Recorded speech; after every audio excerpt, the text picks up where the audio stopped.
Hello guys, so in this video I'm going to show you how to diagnose your Rosso Model T ATV if it's not moving.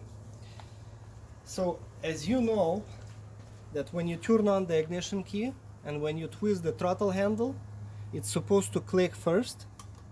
As you can hear, this clicking noise is coming from underneath of this plastic body. This is a safety switch, so this switch has to click first before the power is going to be sent to the rear wheels. So if you don't hear this clicking noise, your machine will not move. So it doesn't matter if machine is on a neutral or on a forward position, it's supposed to click first. Well, it's not clicking. Maybe you have a problem with the handle itself. Maybe internally it's defective, maybe it's got damage during the shipping. Maybe you have a simple problem as a loose wire by the end of this throttle handle wire. Another problem could be why this handle is not clicking would be your brake handle. So the brake handle has an inner switch built in, so if you press the handle, it's going to light up with a rear stop light.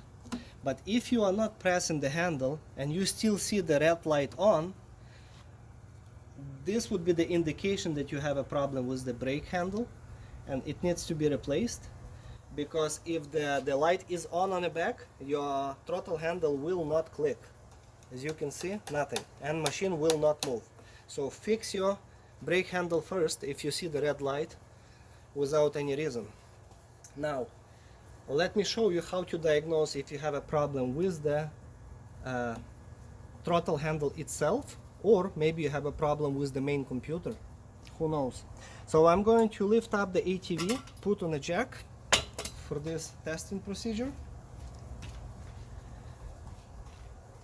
Now leave machine on and leave machine on a forward position.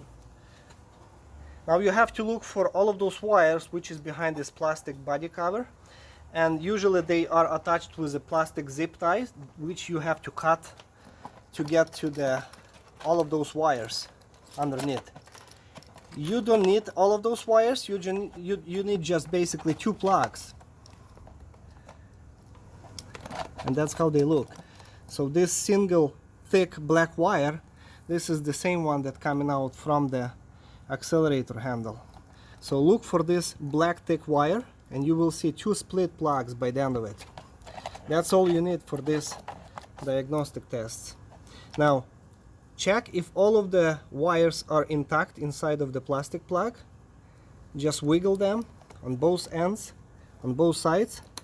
Make sure that they are tight, and you can even unplug it and verify if all of the pins are intact.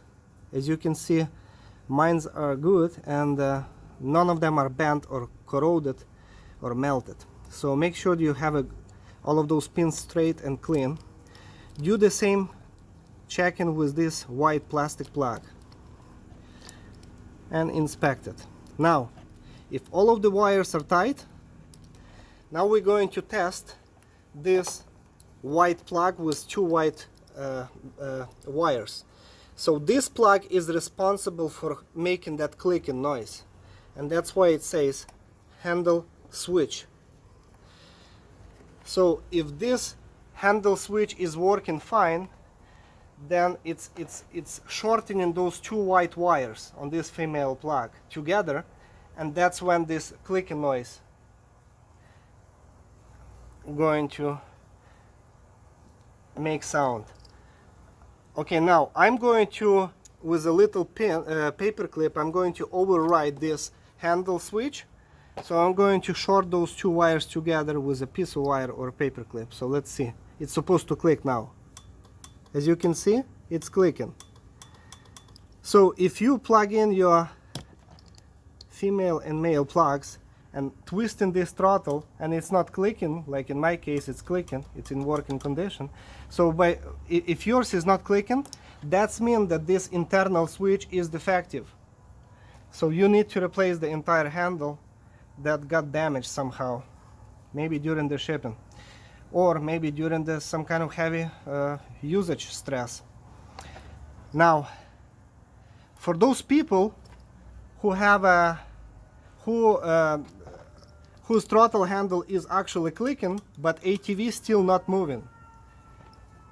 So I'm going to show you how to diagnose that. So if your ATV is clicking, just leave that plug on, or you can actually, I am going to just override it this way, that I don't have to twist the handle over there. And I'm going to override the controller itself, the main controller. So this second plug is responsible for the controller, for your wheels to move. So I'm going to unplug it, and it's going to say throttle, and with a piece of wire or a paper clip, your machine has to be in a forward position. You have to jump those two wires together, which is the red and the green. And as you can see, the wheels are moving. Now to turn it off, you have to turn off the ignition switch. Now, what if you jump those two wires? Your handle is clicking, you jump those two wires, but wheels are still not moving. That could be the indication that you have a problem with the controller itself, or maybe with the forward, neutral, and reverse switch that is not passing power to your motor. So try to do the same test. Just put machine on the reverse and do the same. Oh, I have to turn it on and do the same test. And the wheels are moving backwards. So to turn it off, just turn off the ignition, or you can unplug this one to turn it off. Now, if you put machine on a reverse and your wheels are still not moving, that would be really odd that you have a problem with the forward, neutral, and reverse switch. That would be 1 out of 1,000 chances. So most likely that you have a problem with the main silver box, which is the main controller of this machine, or the motor, which is really rare. Okay, I hope it was really helpful for you to diagnose your machine. Thank you. Bye.